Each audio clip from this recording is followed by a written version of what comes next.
We are here in the Office of Community Development Sustainable Solutions. You can say CDSS for short because it is a long name, but we are smart green and we are sustainable. We're pillars of excellence for the state of Illinois for our fight when it deals with structural racism. Dealing with clean air and clean energy has to do with structural racism. It has to do with us being an underserved community. So today we have brought in some people who represent Sierra Club Kaskaskia, and they would like the opportunity to tell you a little bit something about what's going on across our state, right? And how maybe we can get involved in that. But we do have a couple of questions first, like, does anyone know what CEJA is?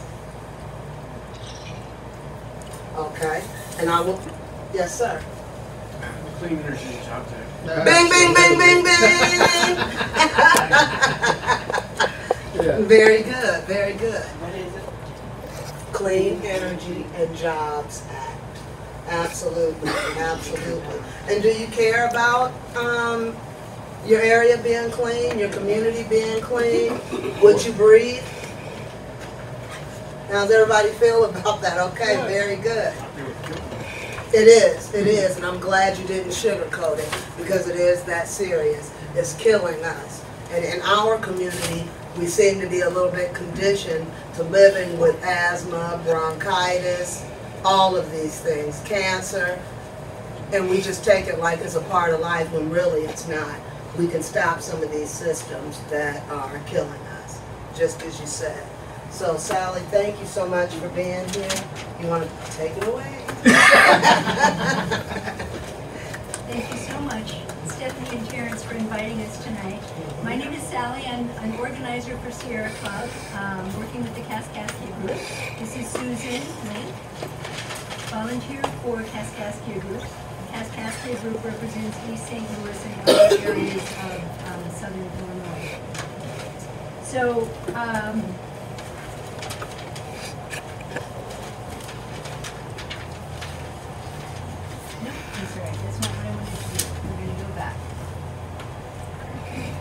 I'm going to ask a couple of questions. Very good. Now I'm back on track. Susan is going to take some notes for us, and we're going to ask 2 questions before we go around and do introductions. We're just going to ask each person in the room to give us 1 or 2 word answers.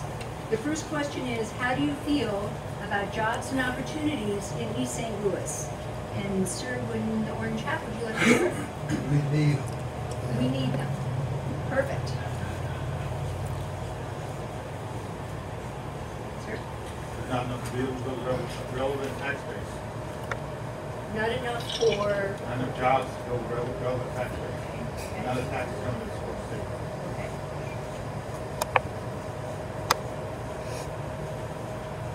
We're going to make sure the legislators who represent this area get this information, by the way.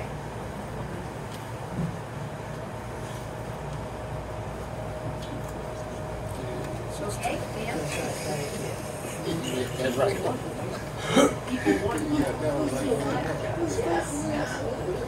Says the woman with 13. If she give up a couple, they can have one. You know? Share the wealth. Y'all know I can't. Awareness. People aren't aware what's out there. Or lack of. That's my black I said, but that, yeah.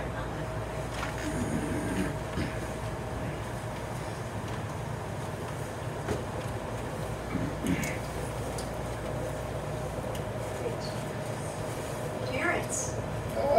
Entrepreneurship. When I think of jobs in East St. Louis, I want more entrepreneurs out here. So that's what I think about. I don't think about the job aspect of it. I think about the providing job aspect of it. Okay. So you definitely think about the opportunities. Okay, Absolutely. how do you spell it, Terrence? Spell entrepreneur, E-N-T-R-E-P-E-N-U-E-R.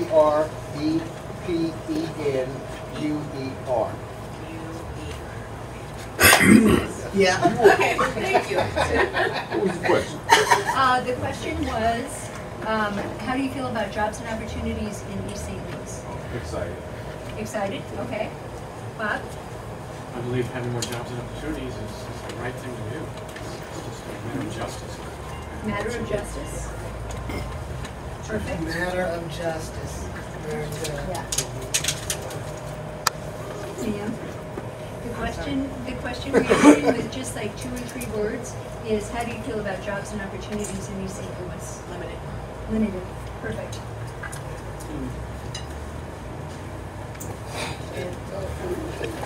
Okay, sorry about that. And 1 or 2 words, how do you feel about jobs in East St. Louis? very limited. Very limited, okay?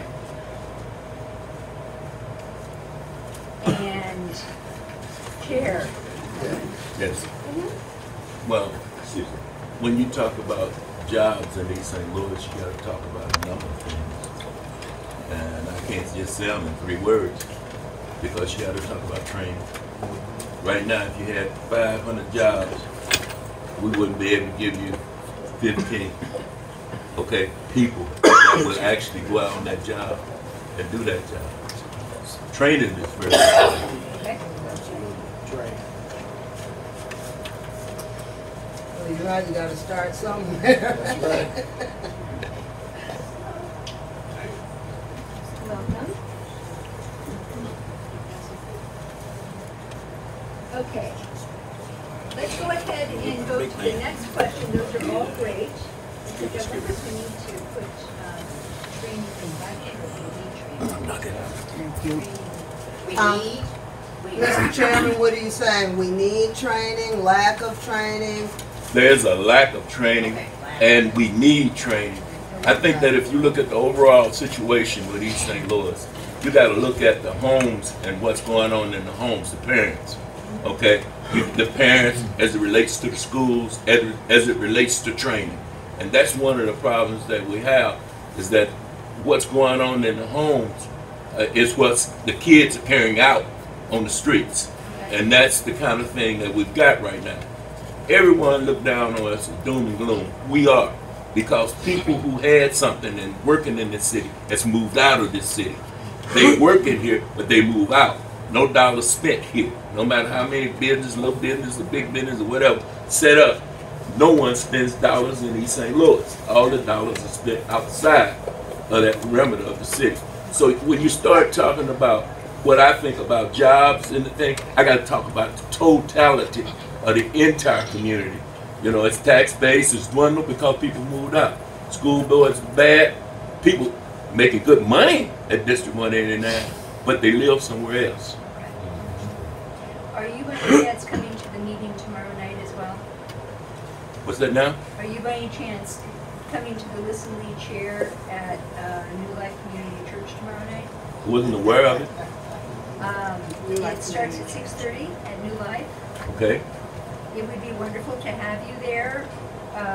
We're going to be doing a survey tonight, but there's another survey that will be done tomorrow night. And it would be very helpful to have your perspective. Okay. If you can do that. Okay. That'd be great. Who hasn't answered our first question, which is, how do you feel about jobs and opportunities in East St. Louis in 1 or 2 words, 2 or 3 words? Yes, sir. Lack of, I didn't do it. Oh, Mr. yes. Harris. Lack of economic development. We don't have any, there's no building of any job, no businesses coming in, so it's lack of economic development. That's how. Sure. Now your question is, how do we feel about the lack of jobs? What comes to mind when you think about jobs and opportunities in East St. Louis? 2 or 3 words. Okay. Training. The other thing is, civic pride is missing in the city. Everyone kind of jumped on that one. All right. Miss Samuels did. Again. Got anything you'd like to add? It's just, in this location, this area or community, like Redline, because if that is the case, that could be a lot. And you correct with that? So redlining is your answer. That's good. It feels like a red line. That's. Okay, and because the Clean Energy Jobs Act also seeks to address climate change, we're gonna do the same thing with climate change. Just gonna go around really quickly and ask for 1 or 2 words regarding what you think of when you think of climate change. So, would you like to start? Getting worse. Sir? Won't change. President going out will change. Okay. That's the next. Drastic measures. My word is real. It's real. Should it be, we need drastic measures? Drastic, I would say drastic measures, that's all you need. Drastic measures, okay. I think that's really clear. National priority. National priority. You spelled so carefully. Yes. Wonderful scribe. Yes. Pretty tip.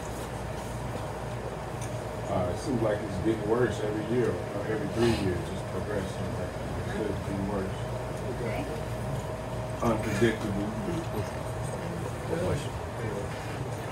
You didn't hear these? Scary future. Scary future. Victoria? Unhealthy. Unhealthy. Crisis.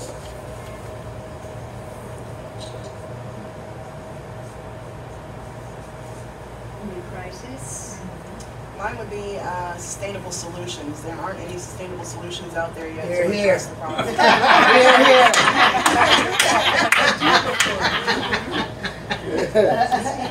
Yeah, we like that one. That's the best one, so.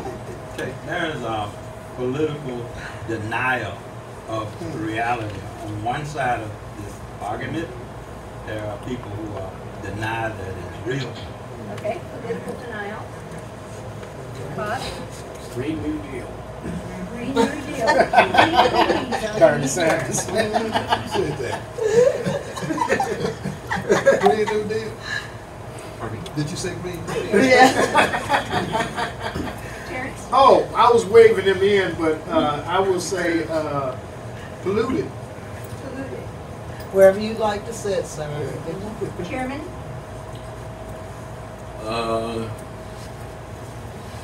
I would say, if you ask me about climate change here in East St. Louis, I would say Mount Sinai and Mount Star Company. Monsanto and... Excuse me, Mount Star Company. What's the other one? You said Monsanto and Mount Tire Company. Moss Tire Company. Yeah, it's out there. It's not Mount anymore. It's I can't think what it is, but Solution. Yeah, Solution. And then what is their tire company? What there was reason for car tire. You're saying tire company? Yeah. Yeah, Tire Company. One of our problems is that many of our older citizens here have died that lived in the South End and down that 6th Street area. Yeah. Have died from cancer back in that area over there. But now, will we get a solution on it? Mount Sinai has been sued with a class action lawsuit. But one of the things people don't know is that lawyers that's right here in Belleville is getting $50,000 a month to keep that kind of verdict down. So when we talk about climate here, we got to talk about a lot of things. No, you're absolutely right. That it's one of the reasons when we get to our conversation about CEJA that those of us who are working on it are really excited, because it does address a lot of things. It's really layered. And sir? Jack. You do. Oh, you next. Dr. Jackson? Dr. Jackson. Oh, you talking turn. I don't think he heard the question. Just a couple of words Oh. about climate change. Yeah, there you go. What do you, when you think about climate change, what do you give a couple Many words? many of us polluting it ourselves, constantly. We got citizens every day throwing trash everywhere, all kind of trash, but it should be having, hazardous waste. We got people just dumping, in front yard, they don't care. I pick up out here all the time, my partner and I. Okay. You're saying more that it's self-perpetuated. Okay. And David, 2 words for climate change. What do you think of when you think of climate change?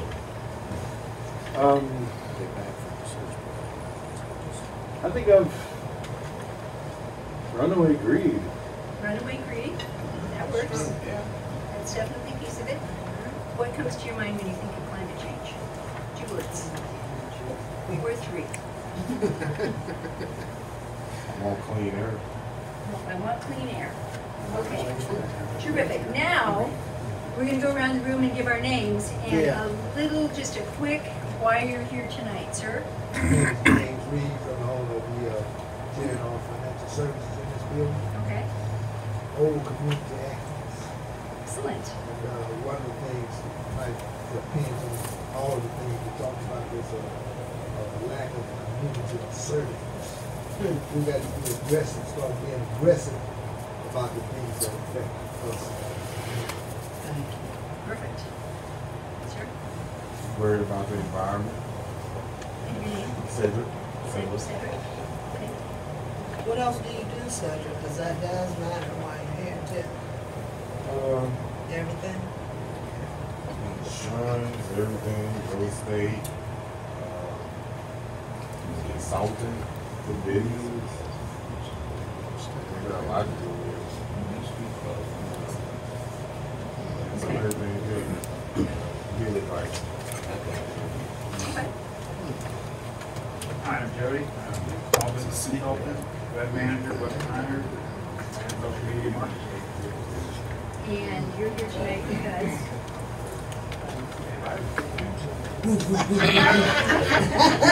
And when Stephanie says you'll be here, you'll be here. Not for me today, we'll be doing this tonight. My name is Shirley Samuels. I'm a citizen advocate for, anything, jobs, training, to improve our economic welfare here.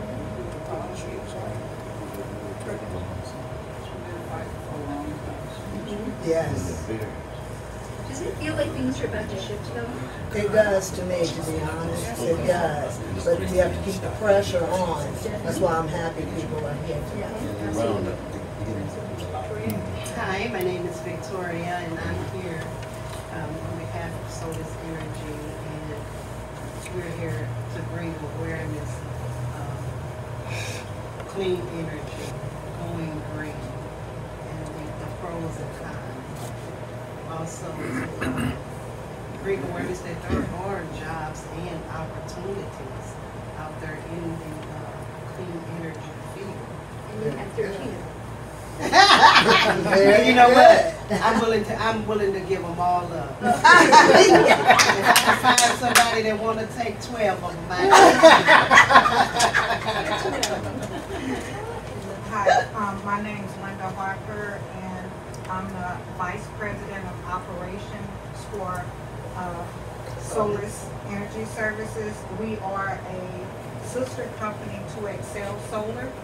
And today I'm here with Victoria to offer opportunities for people to come aboard and actually go out and educate people on solar energy. I am also here to answer any questions that people may have regarding solar panels and the incentives that are out there that people don't know about. And if there's something that you ask me that I do not know, it will not be made up. I will get back with you with the correct answer, because it's very important that we educate people, and I'm just excited to be here, because just listening to comments and the intelligence of the people in this room is just awesome, and I just enjoy being around intelligent people, because if I don't know, I know you know. And we love having you. D. Kennedy, local business owner, contractor. Just here for information. Excited about the information. Oh, David Andrew, I'm a Sierra Club member. Got an email that this meeting was happening. But I come down and see what else I can learn. All right. Glad you came. Yeah, Bob Cassius, Bernie supporter. a member of Climate Mobilization, and also an employee with Straight Up Solar. Straight up. One of the larger solar companies in the region. And I'm here especially because I'm concerned very much about the justice aspect of this discussion, just knowing that all too often underserved communities have been left out. And I'm excited that the legislation we're talking about, as well as the companion or the complementary legislation, the Path to 100 Act also, are both very much wanting to include everybody. Equity is at the heart of it. My name is Krista Bean. I am a independent contractor working for CSS under our regular media company of United in Thought. And basically, United in Thought is a company that takes into effect plights impacting inner cities and underserved communities. And so I'm here to learn more knowledge and to be able to share over these podcasts and YouTube channel videos and things of that nature in order to disseminate the information, in order to educate people, give them ideas of where they can go and get service for concerns that they have and things of that nature. My name is Edward. I'm the owner, well, with my wife, owner of Deck 5 Community LLC, member of O'Fallon, Illinois Chamber of Commerce. I am here because, number one, I love this community. I used to live in this community. I care about what impacts this community. So that's the reason why I'm here, to just gather information and give my input. Oh, I'm next? Okay, I'm Terrence Taylor, Vice President of Community Development Sustainable Solutions. And I'm here because I'm always trying to save the world. I'm just looking for somebody that needs to be saved. Yeah, there it is. or wants to be saved. My name is Willie Harris. I'm a retired educator for District 189 Construction Trades Program, and also partner in the LLC that operates this building.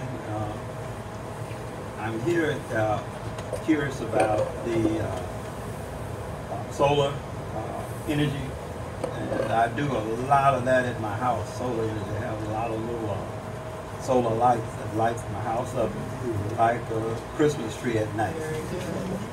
And I see the potential. Okay, my name is Frank Smith. I'm chairman of the East St. Louis Democratic Central Committee, which entails every elected official that's in the city of East St. Louis. We're looking to see what we can do to try to turn the city around in the situation that it's in right now. So that will include everything, whether it be lights, gas, coal, whatever it is. We're interested in trying to deal with it because it's the only way we're going to get it done. Maybe it's from outside force, not inside force, that can help us and aid us to get this thing moving, you know, along with whatever training can be given to our people. Why are you going to bring jobs in here we don't have any training? There's going to be a $59 million building that the state police are going to build, the SWAT team, $59 million. How many of that $59 million is going to the people that live in this community? How many contractors going in there? How many can handle the nails? How many can handle the wood? How many can handle the metal? How many can handle the concrete? I mean, I'm after more than just jobs. I'm after the contracts, you know, to try to help our people, to lift them up if we can. So, you know, I think we're going to be moving fast in a minute, but I'm feeling that we're going to be missing the purpose of why we're in the city, because we're not going to benefit from it. That's right. And that's my concern. And I want to know how we're going to be able to turn the tide that we can benefit from it. I hear people saying they love East St. Louis. That's great. I have no problem with them loving it. But what can we do together to help East St. Louis to grow? All the mines have moved out. All the mines, all the people who could really do something in the city has moved out. You know, and we're basically stuck with Section 8. We're basically stuck with people that are on fixed income. If you look at 90% of the housing in this community on fixed income. So there's things that need to be done. They just don't dump a bunch of jobs in here. No one can handle it. You know, so that I have a grave concern about where we're going and how we're going. With all of it, I'd like to know what Sierra Club is. We started as a conservationist group. We are now concerned about environmental issues, and at the heart of everything we do is social equity. So every conversation Sierra Club has now starts with, are we including everyone? And Sierra Club has been part of the Clean Jobs Coalition, and all of the organizations are on board with that. Hi. And everybody, yeah, this is Lisa Thomas. She's also a member of our organization, and she has done the food, all of the food that wasn't the pizza. That was Lisa's presentation. Thank you. So yeah, Thank you. everybody give Lisa. Yeah, sir, did you Sierra Club? I didn't catch your name. David Andrew. David, pizza, salad, make yourself at home, okay? Fruits, whatever, make yourself at home over here. And thank you, Lisa. And Lisa, it's your turn to say who you are and why you are here at the CEJA meeting. Okay, I'm Lisa Thomas. I'm at this meeting to kind of help support things that the CDSS believes in, I believe in, and I'm here to just provide nutrition and food and just understand what's going on myself. This is kind of new to me, so I'm learning and observing, and then that's it. Thank you. Yeah. Joseph Jackson Jr., co-owner of the building with Mr. Harris. I'm here to seek information about the solar energy. I was invited by Ms. Stephanie. Okay, wonderful. Yeah, let me answer just real quick, because I think it's important. The reason why I am with Sierra Club and why I supported this CEJA meeting is because East St. Louis always seems to be one of the last places that gets to know anything that's happening. When it's time for us to move on something, we fail to do that. This initiative has been going on at least for the past 3 to 4 years. And it's about time that we gravitate to this initiative and find out what it means for our community and take on some of these opportunities. Because it is like what our chairman said. We have to make sure everyone's trained, and we have to be prepared. We have to be ready to look at contracts. If we are not at the table, then we really have missed out on any opportunity. So again, so very happy that everyone is here tonight. Absolutely. What about you, sir? I'm George Johannes. I'm an architect. I'm involved. I teach a course on sustainability, environmental issues. And I'm married to this really good-looking woman. She did. Good eyes. Good job, George.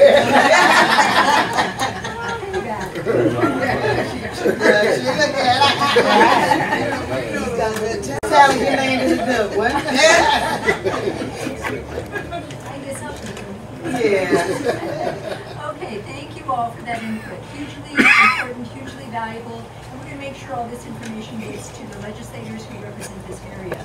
I have the opportunity through my job to be laser focused on the Clean Energy Jobs Act. Other people have to do other things. All I have to do is focus on CEJA. And so I'm delighted to be here tonight. So that's supposed to be a great picture of young people. Yeah, that was a great picture of young people on strike. You probably know that every Friday now, kids around the country, kids around the world go on strike. They don't go to school.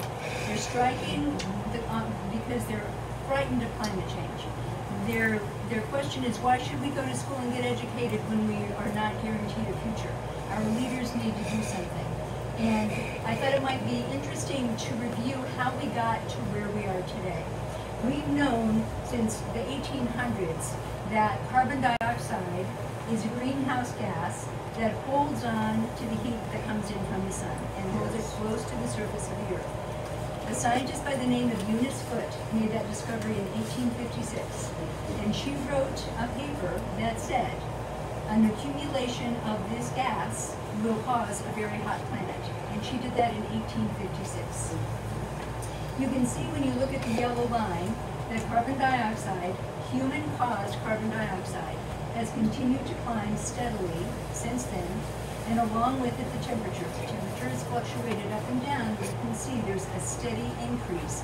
And we know that in Illinois, July was the hottest month ever.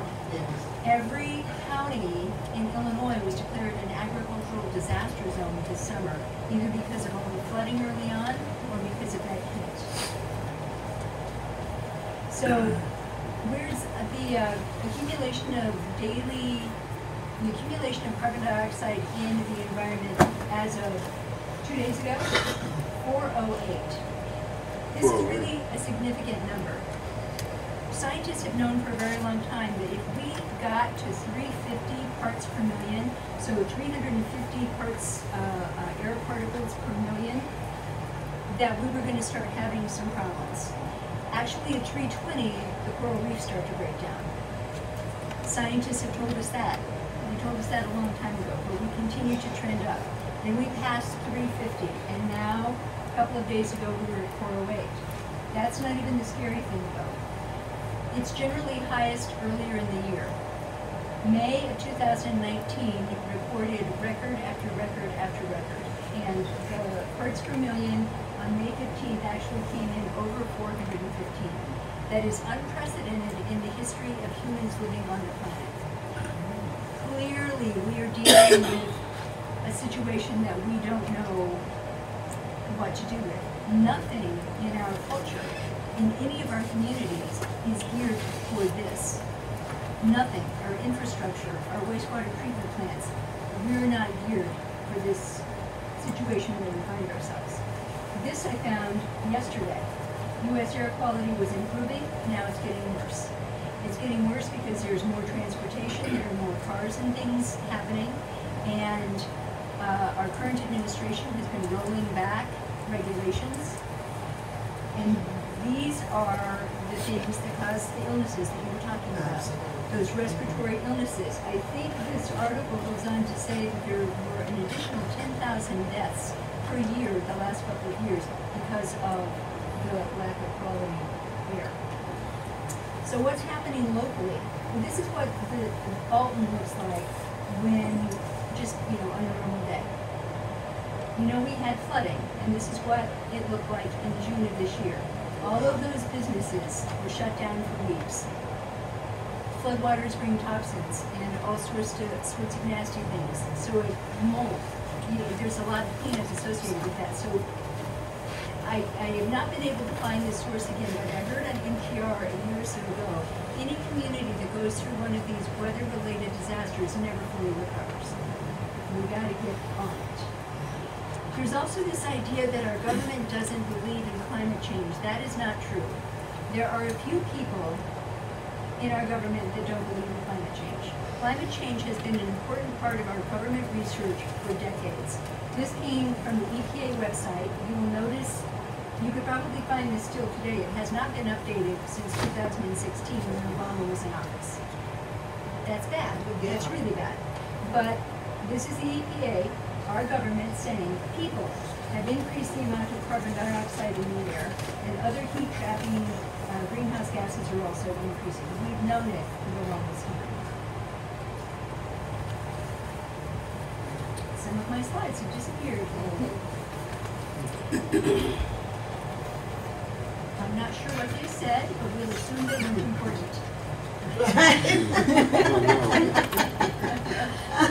Let's talk about the Future Energy Jobs Act, which Stephanie referred to as this process is already underway. So the Future Energy Jobs Act passed in 2016. It was a bipartisan legislation, and if my headlines were coming up, you would see that we actually got national attention for this legislation. It was landmark. It was a huge thing for the state of Illinois, but it was also recognized nationally as being something really significant. And it was bipartisan. Democracy is still alive. The Future Energy Jobs Act was passed, and it generated $12 to $15 billion in new private investments in Illinois for renewable energy, wind and solar. lot of solar. Good. And you see that when we travel, but we don't see any of that here. You see that all the time when you get online.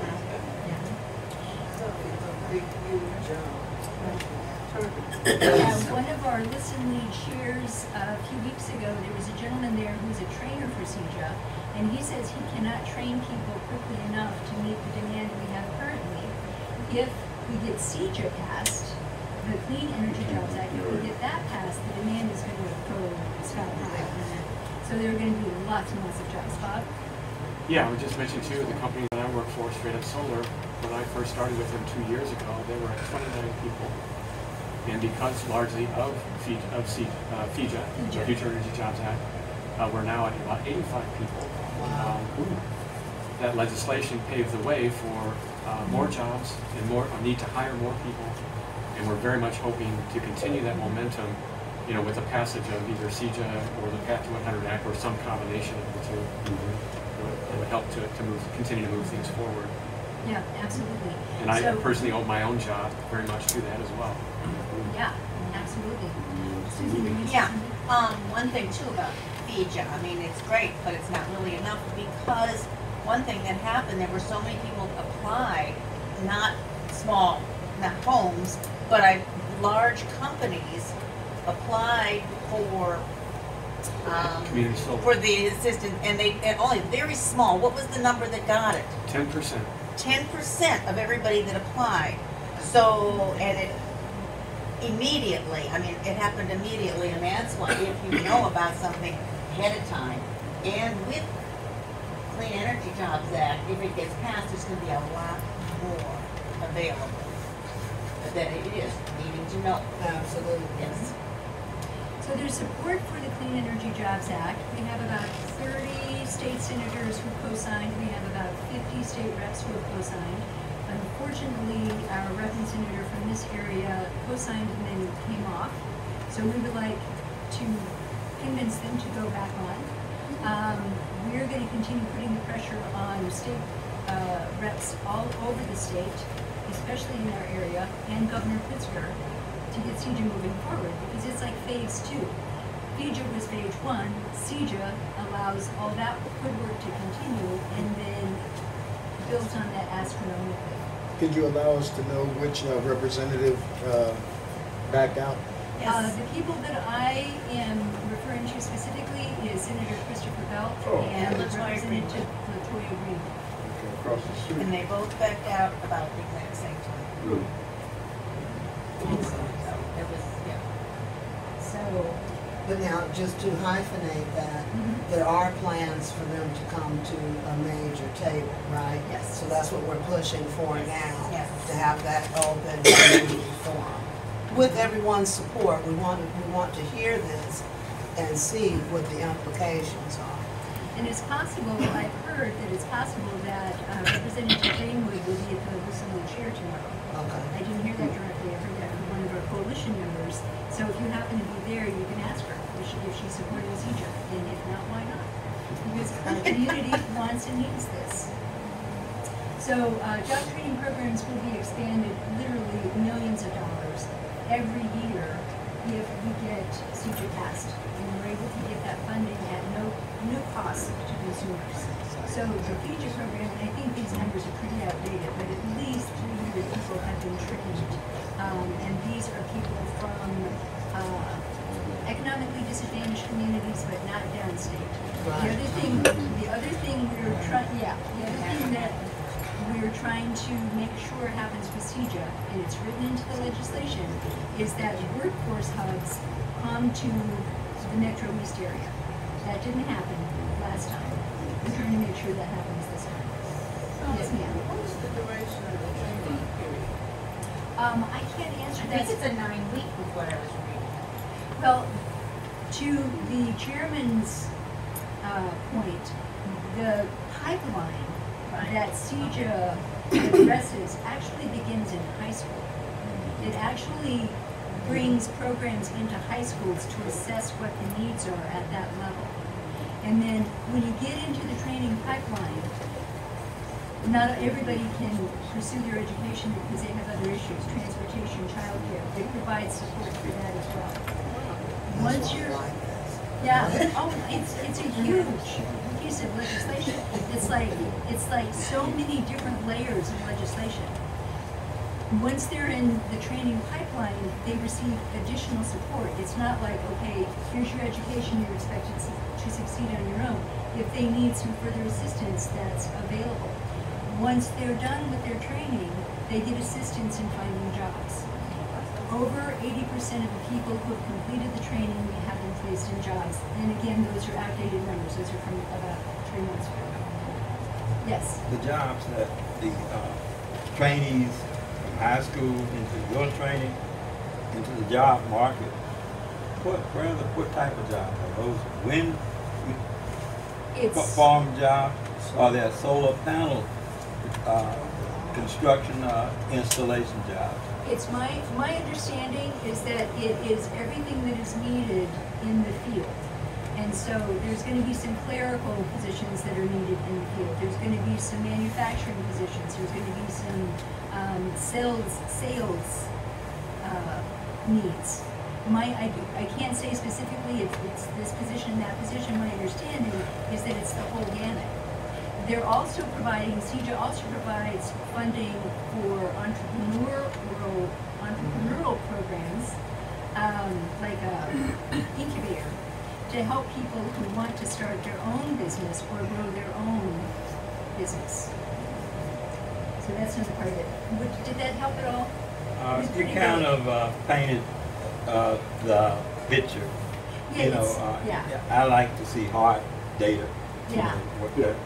Is there a breakdown for these specific 263 people that they're talking about? That's a fabulous question, and I can't answer it. I do want to add to that.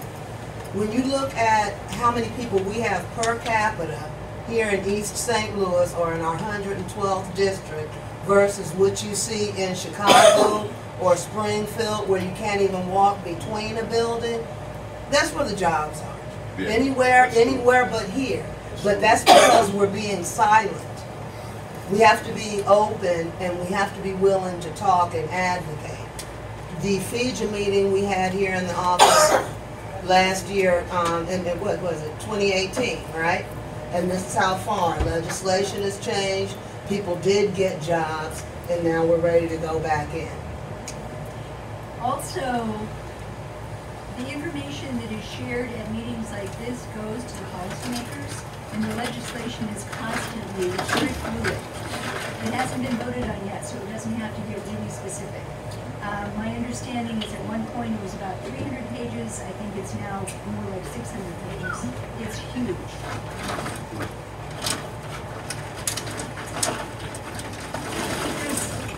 There's another thing. What's that? There's another thing that is set to happen early next year through the Federal Energy Regulatory Commission.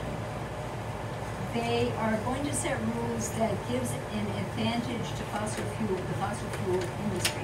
That's going to affect please don't ask me questions about this, I don't fully understand it yet, but it's going to affect our capacity market in Illinois. And the capacity market has to do with having enough electricity available throughout the state all the time. Do you know anything about capacity market? I can't help you with that. Okay. Sorry. I know enough about capacity market to know that it is all power. So it includes solar and wind and fossil fuels. FERC is about to set forth a Trump directive that is going to send more dollars to the fossil fuel industry, even though we know they're leading the state. And it's going to disadvantage us as we try to get this work done. Pritzker has said he wants to be an environmental governor. It's going to really cause difficulties for him if we don't get CEJA done. Even coal company executives are saying coal is the past, it's not the future. We have 4 coal company plants that are closing down in Illinois. You might be aware of the fact that typically when these companies close down, they're just done. The workers are out of a job, they don't have anything to fall back on. the community's out of the tax base, they don't have anything to fall back on. CEJA addresses that. CEJA requires them to give notice so the workers have time to prepare, provide some training, and help the communities develop a tax base, so they're not left high and dry.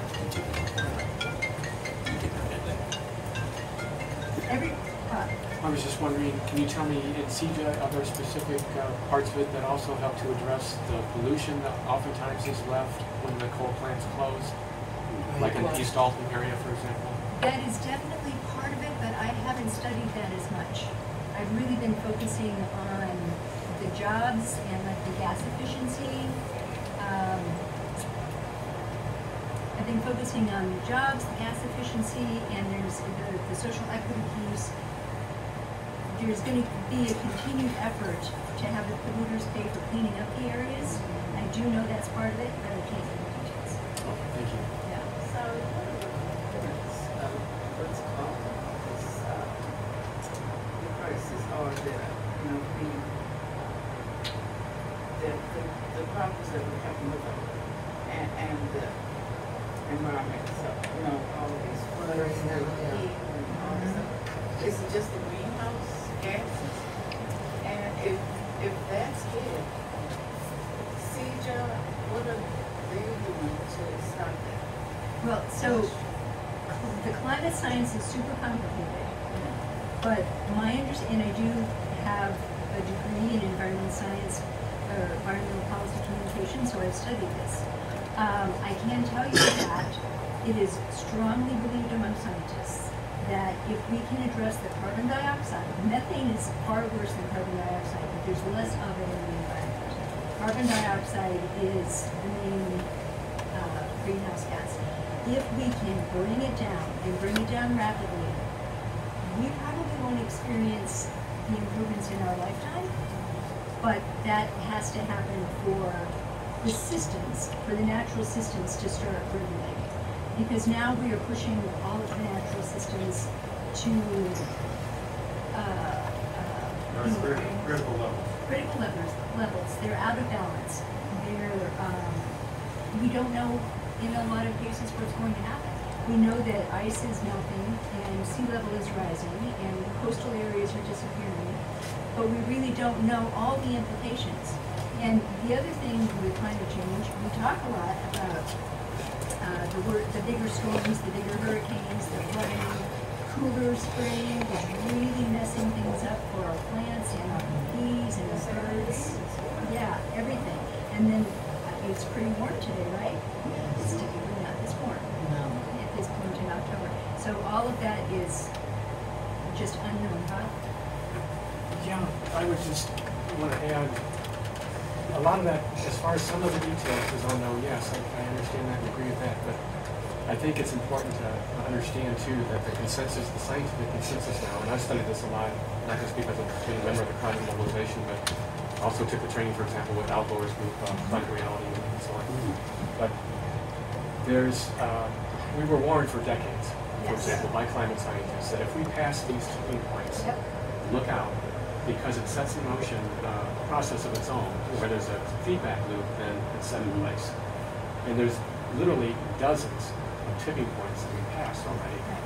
So even though we don't know all the details, like you were saying, we do know that that's a recipe for ending civilization. And the time frames vary on it. Some scientists say, you know, they'll be surprised if they see life on this planet, you know, by 2026. Others say, you know, we maybe have 2 or 3 decades to get this under control. But it's a very serious problem, which is why they're calling it a climate emergency right now, and why there's this renewed emphasis on the Green New Deal, addressing that climate emergency with a World War II type of mass mobilization. That's how serious it is. And I just want to emphasize, even though we know all the details, we know that the extreme seriousness of what we're talking about is very real. Right. And it's even within the lifetimes of most of us within this room. Right. And the scientists, though they don't agree on some things, they absolutely agree that it's urgent. And we've got to start. We need to do many things for bringing carbon dioxide down the stage. CEJA addresses that in several different ways. One is it'll show up here eventually, but I'll just go ahead with the conversation. Transportation. The goal is to get gas-fueled cars off the roads and more electric vehicles on the roads, more electric vehicle infrastructure around the state. David can tell us that if you drive an electric car that only gets you how many miles? What? Oh, my particular one gets me about 80 miles Do you have a Tesla? on a charge. No, I wish I had a Tesla. Teslas will get you 200, 250 miles easily. But 80 miles just going to and from St. Louis. If I don't get a charge up in St. Louis, I'm gritting my teeth all the way home. Yeah, so it would also make sure there's infrastructure for being able to charge. You try to go slower.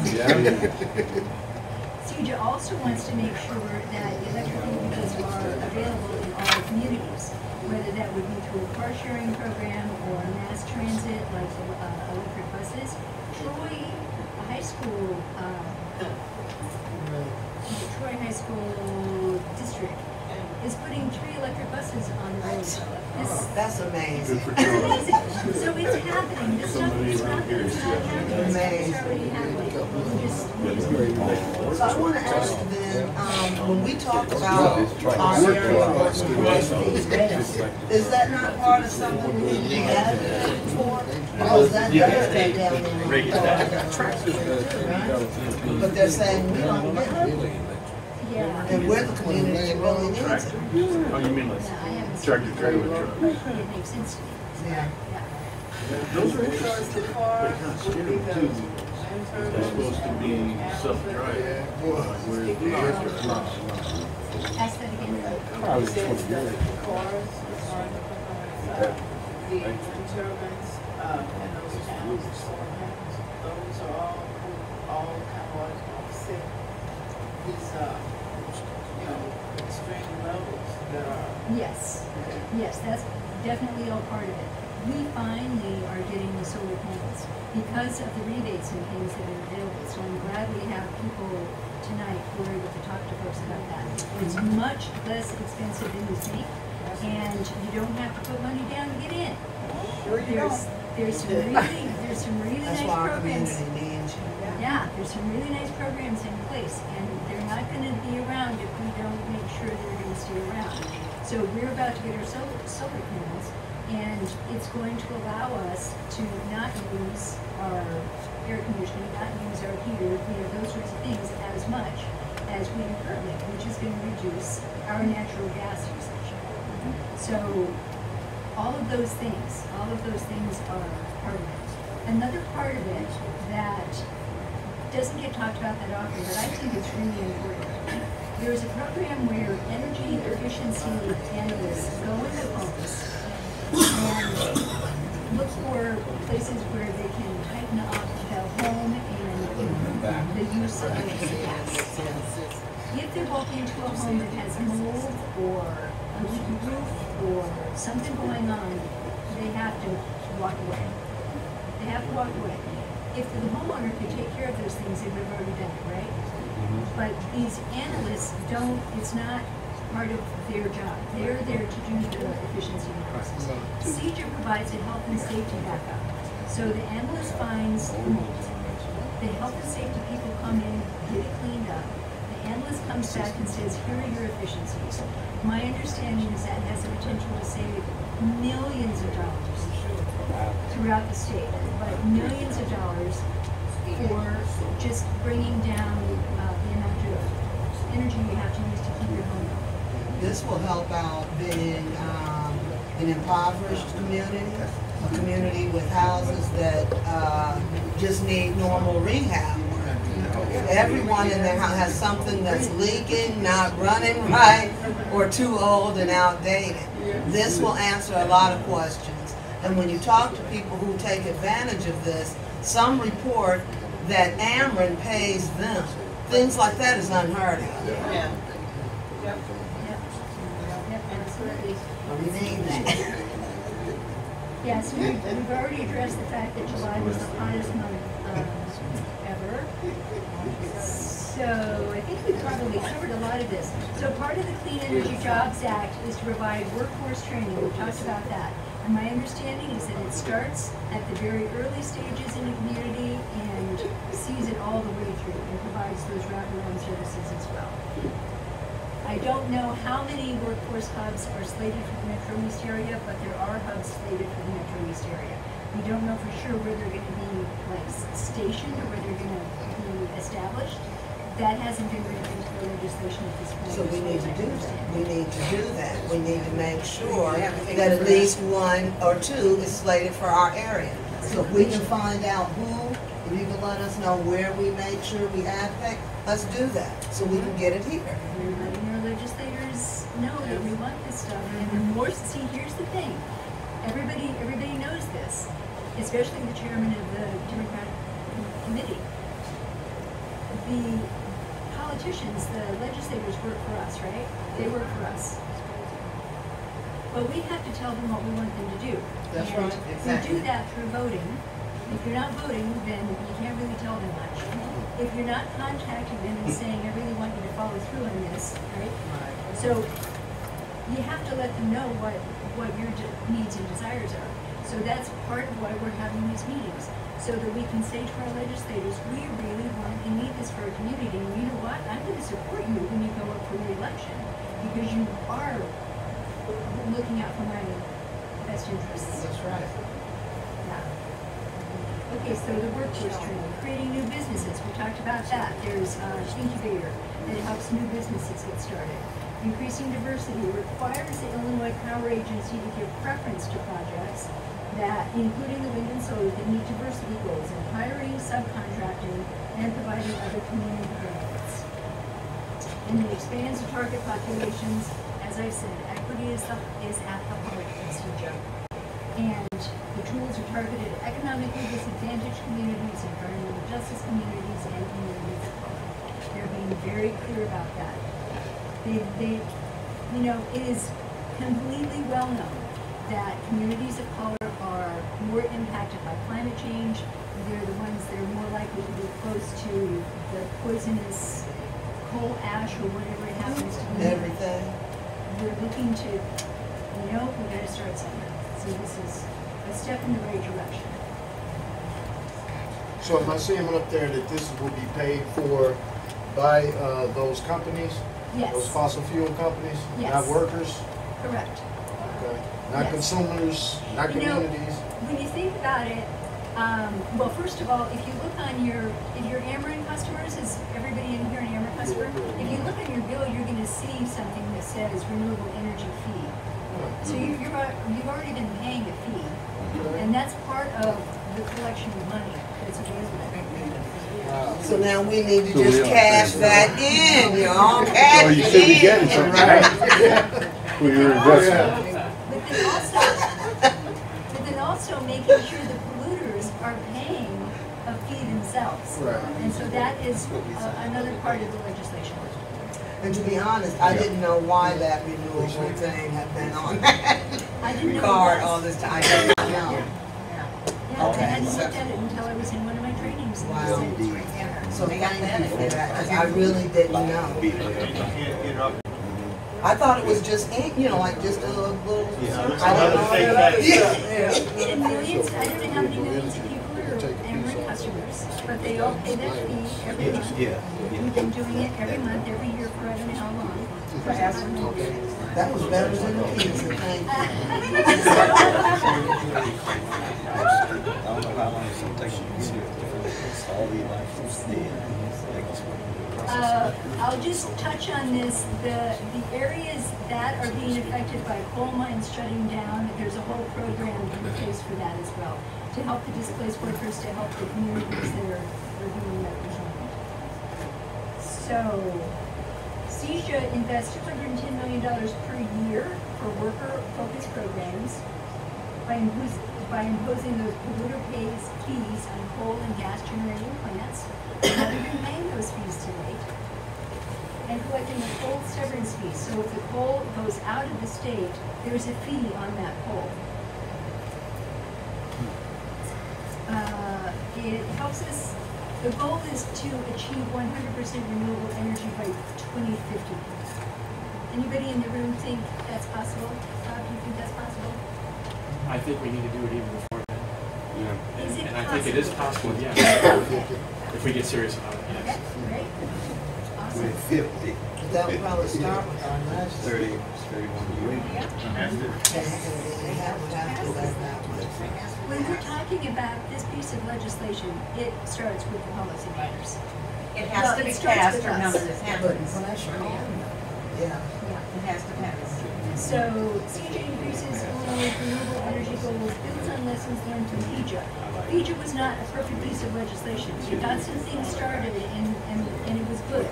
But FEJA will run out of money, I think by the end of 2019. There's parts that are going to go into 2020 also, but it's definitely, especially for the larger projects, the commercial projects, that money is more questionable. Yeah.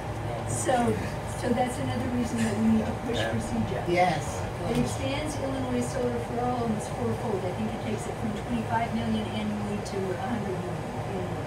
Funding for renewable energy in FEJA is not adequate to meet our goals. We just talked about that. FEJA addresses that at no additional cost to the consumer.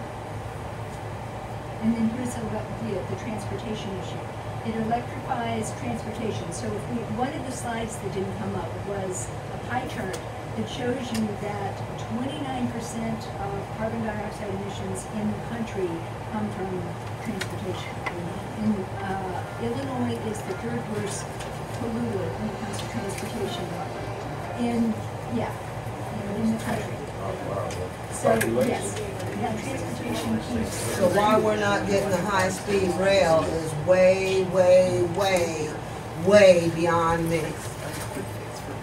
I just had to get that out. Yeah, I did. It's outside of my wheelhouse.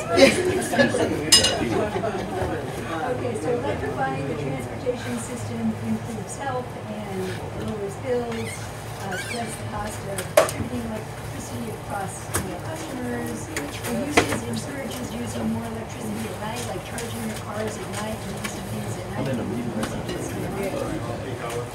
Often peak hours, it really helps. All of this stuff really adds up. It supports the purchase of electric bus fleets, including public buses, establishes a rebate. Did you know that you can get some special financing if you want an electric vehicle? You can get special financing. I didn't know that until we started talking about it.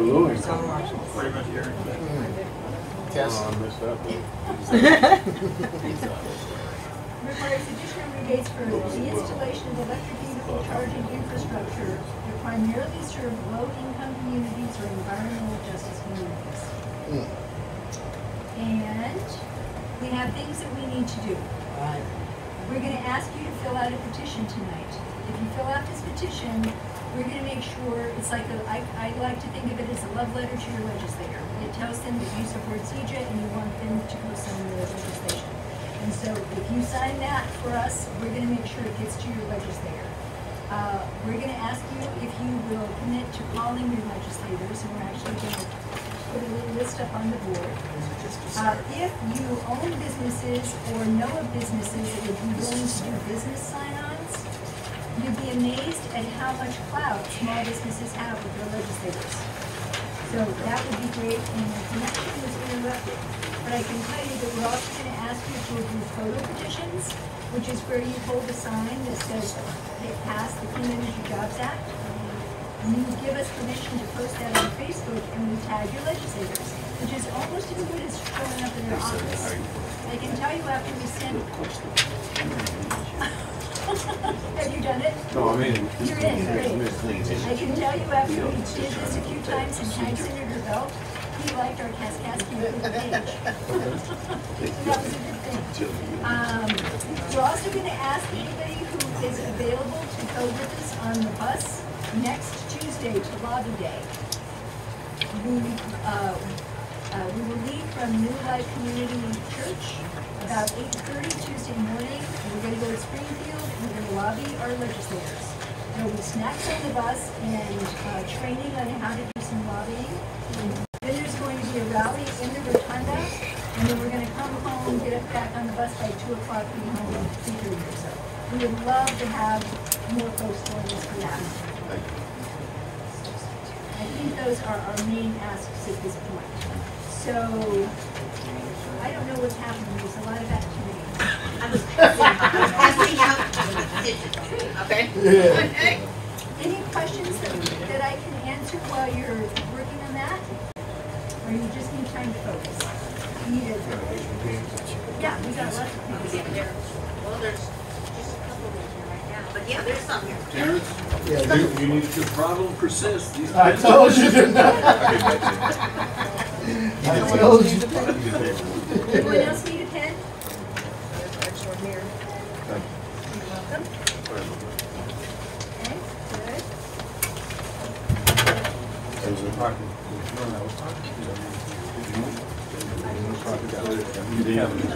good. Well, And that's who prepare is everybody okay with us taking a group picture Here, stay here. right now? Okay. Okay.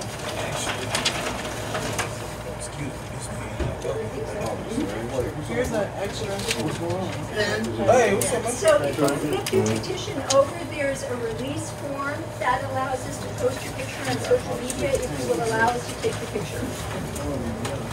And you get to hold one of these up in front of you. That's right. Tagging.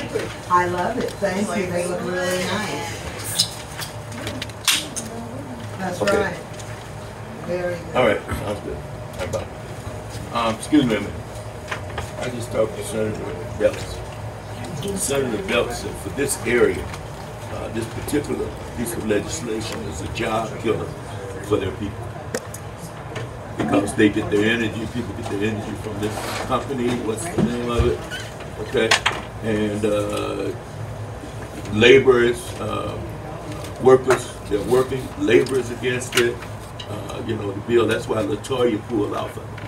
And that was kind of what we were saying, Okay. that if our voices are not louder than the union's voices, we're probably dead in the water, because we're really resisting change.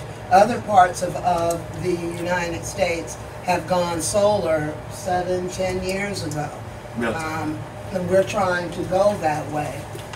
So our legislatures in the area, like Jay Hoffman, like LaToya, and like Senator Bell, okay, they're looking at the guys that are working right now and what's happening with them. This is what I just got off the phone with, and I asked them why would we support this, you know? Are you referring to Prairie State? Prairie State, yes. Okay, so Prairie State isn't going anywhere anytime soon. Right. Prairie State is the newest coal company in Illinois. Right. It is funded by the munis and the co-ops, so they have ownership in it. So those communities, until there's a plan to help them get out of it, those communities would be devastated if Prairie State went away. That's exactly what he was saying. Those jobs aren't going anywhere. But- Prairie State not going anywhere. Yeah, right. It's only for people with Ameren and ComEd. I mean, See, I didn't know that. And so in East St. Louis, what jobs are going to go away? You don't have any, Right. you know? Exactly. And so that's why we have been wanting to sit down and talk with Senator Bell to say Prairie State isn't going anywhere anytime soon. Well, They let's will organize a meeting to sit down with Senator Bell. That's why you're here, sir. LaToya agree with it. We have not been able to get that done. So if you're able to get that done, that would be amazing. Yes, Bob? And I would just point out too, that overall it's been shown, it's been documented, that the renewable energy industry supports more jobs than the fossil fuel industry by a significant percentage. Do you hear that? No idea. Yeah, it's saying that it's been documented very well across the country that the renewable energy industry supports more jobs than the fossil fuel industry by a very significant percentage. Already, right now, and it's more pieces of legislation. I want to say this. It's just like the Israelites that was in Egypt. They didn't want to leave Egypt because they was doing okay in Egypt. But so now here we come saying, all right, we give this and what. So now we got Solar panels. unless we really get it down to where our legislatures can understand you know. And I don't think we're going anywhere with it. Saying they've been on it. Together. That's why I call it. I think that is amazing. Thank It's you so surprising, I mean, much. because And if you can help us have So I don't have that. any problem getting it to the table. Okay, and if we need to get someone from the coalition that is closer to Springfield or Chicago to talk to him, we can do that. Well, let's try to set it up through Stephanie, and so we get that done. I don't have to leave. That sounds great. Yeah. And then one other thing to keep in mind too, this CJA legislation is designed to help ensure that people who eventually get back to leave the fossil fuel industry would be helped in the transition to other jobs. I think they have to understand that. Right. That's an I important just part thought of what it. Anita was saying, why he was not here. But we'll get to it.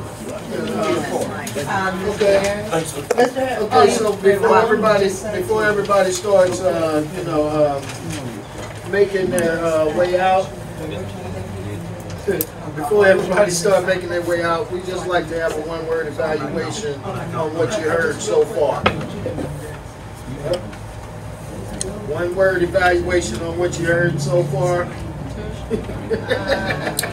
There you go. Good news. Impressive. Information. One-word evaluation on what you heard so far. Great information. One word. Great. One word, Mario. Exciting. Exciting. People don't know why I said that, but Yeah. One word. I think she needed to Evaluation. progress. Progress. One word. Knowledge. Productive. One word evaluation, Lisa.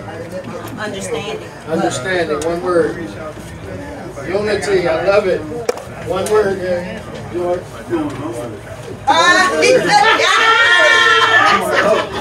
He's so fresh, right?